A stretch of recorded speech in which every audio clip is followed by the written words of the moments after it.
man that studied to be a priest. Yeah? So the monks that are priests are fathers.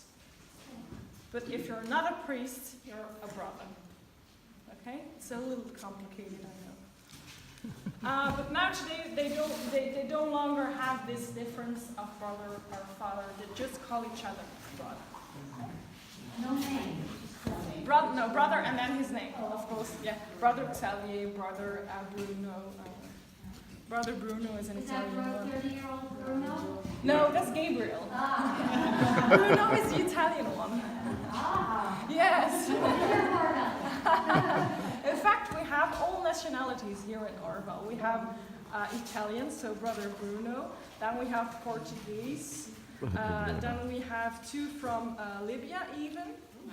And then we have from Congo, from Africa, yeah.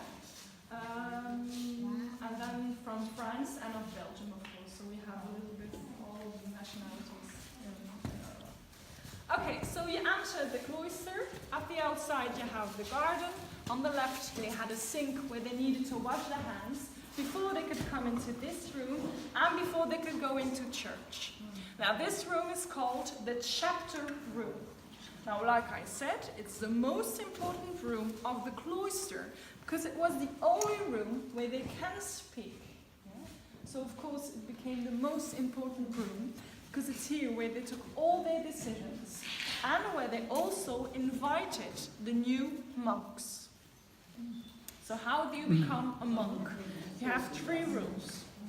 You need to be minimum 18 years old. You need to write and read and have a diploma. And you need to be a widower or single. Those are the 3 headlines. And then you come in as a postulant. You stay a postulant for 4 months. And you're going to sleep, you're going to stay in one of the rooms of the guest house. Not in the cloister, only in the guest house. For 4 months, you can't have contact with your family, with the outside world. But you're already going to pray with the monks in church. After being a postulant for 4 months, they become a novice. They get a white dress and they stay novice for 4 years. After being a novice for 4 years, they're also going to live with the monks in the cloister, of course. And so after being 4 years a novice, they finally become a monk. Yeah? They get their habit. And they need to say their vows. What means that they will never sign a contract. So that means that they stay here voluntarily. So even after 5, 10, 15 years, if they said, okay, for me, my life as a monk was done, I'm going to leave this abbey, it is possible. Yeah? Now, in the past, it doesn't happen that very often. It didn't happen that very often.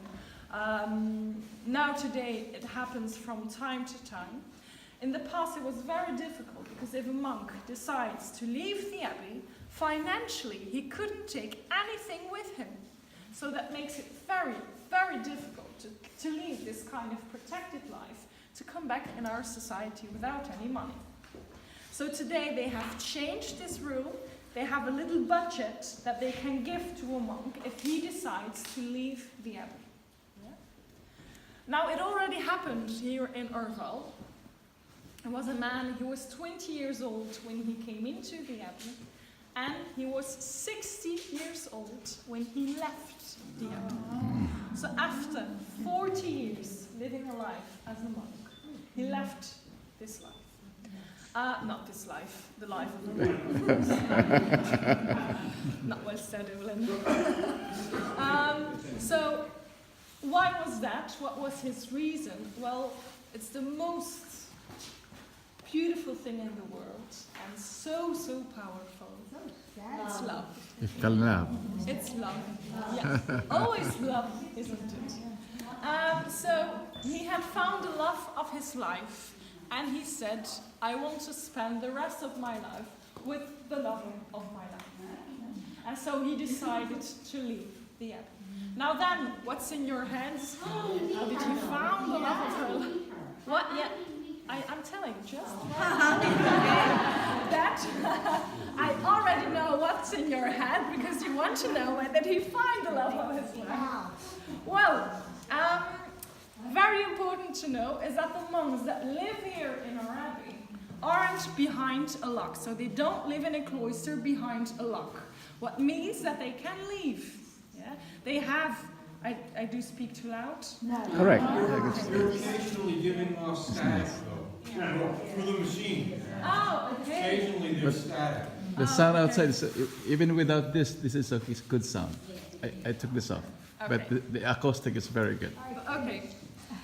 So where was I?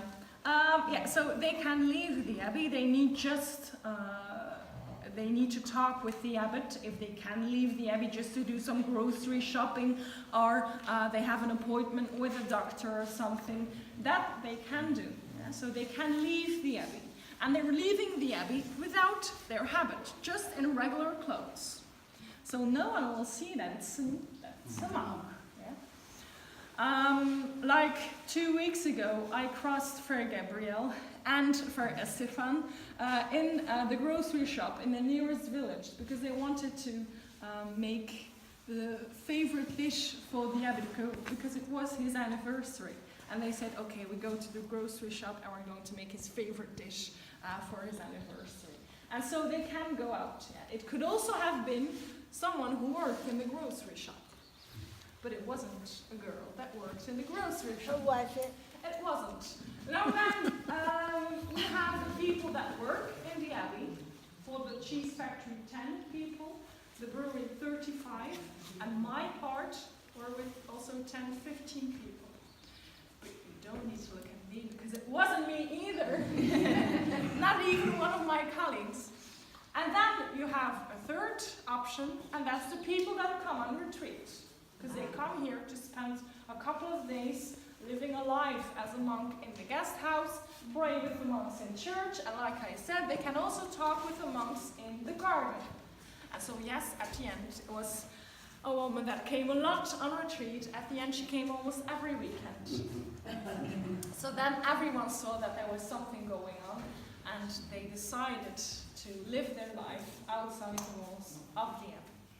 So it's a very beautiful story. I do believe so, that it's a very beautiful story that also proves that a man that decides to become, I'm talking too much, that a man that decides to become a monk at that time of his life, when he was 20 years old, his first love was God and Jesus. Yeah.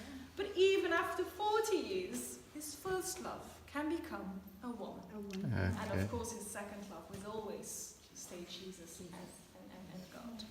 But then his first love was a woman. So it's so beautiful. Now then, two beautiful Latin words that describe the life of the monks is ora et labor. Pray and work. So they need to pray 8 hours a day. They need to work 8 hours a day. And they need to sleep 8 hours a day. And that's the life of a monk.